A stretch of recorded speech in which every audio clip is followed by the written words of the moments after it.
coffee cup.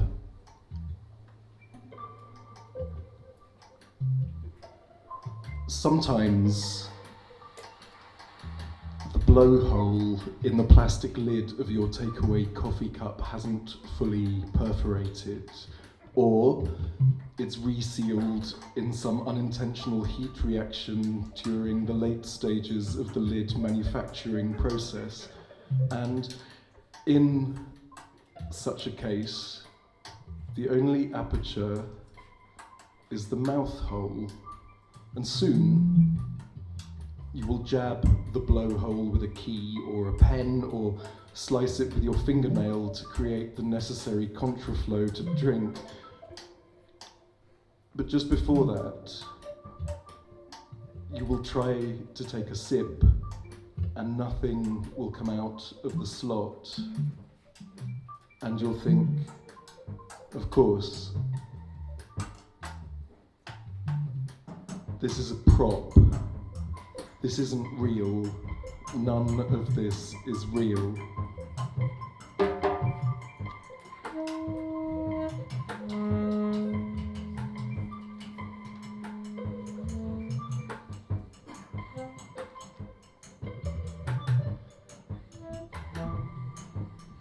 Grey rock.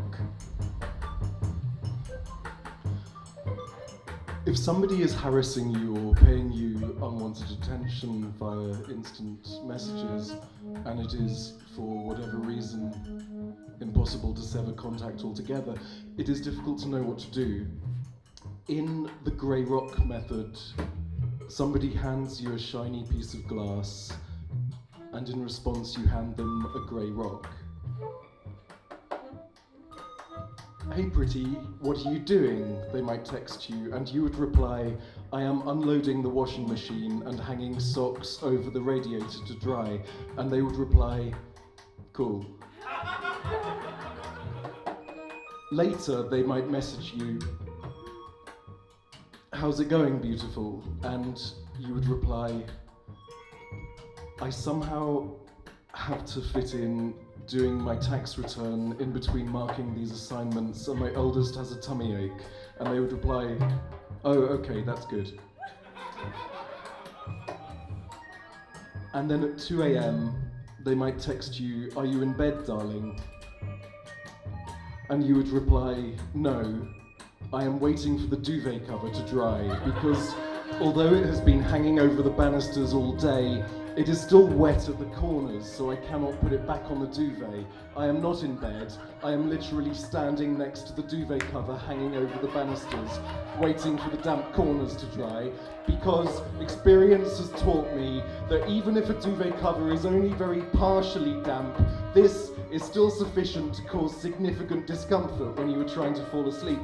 And they would text back, "Okay." Within 2 weeks, they will leave you alone, buried underneath all the grey rocks. And when I first heard about the grey rock method, I thought, that is exactly like poetry.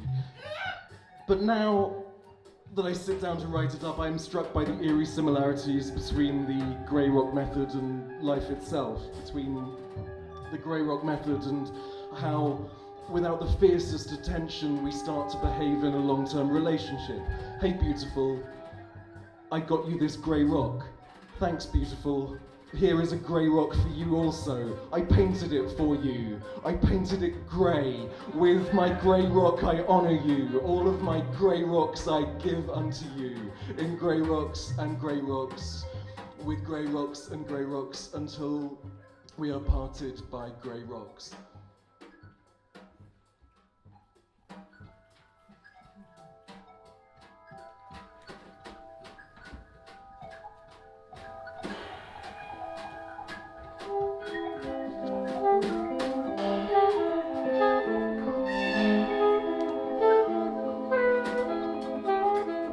Crisis means decision, means judgment.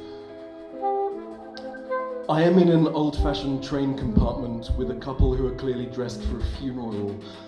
They are looking out of the window at the fields, and occasionally one of them turns to look at the other, but then turns back to the window before the other looks back at them, and they keep turning like this, like wooden toys with opposing magnets in their heads. I have a cup of tea and a saucer, but nowhere to goddamn put it. Sitting opposite me is a younger woman dressed in black, and she's looking at me with such concern and sadness. It's the way someone looks at a burned out building which once held great sentimental value for them. The hotel we got married in, the second-hand bookshop we somehow made out in, the church that excommunicated us. I know you, I say. Where do I know you from? I can feel myself beginning to pass out, and it's probably the head injury, which I forgot to mention earlier because of the head injury. It feels exactly the same as when you realize you've made someone cry and you feel like saying cut. You feel like a do-over, but then you're unconscious.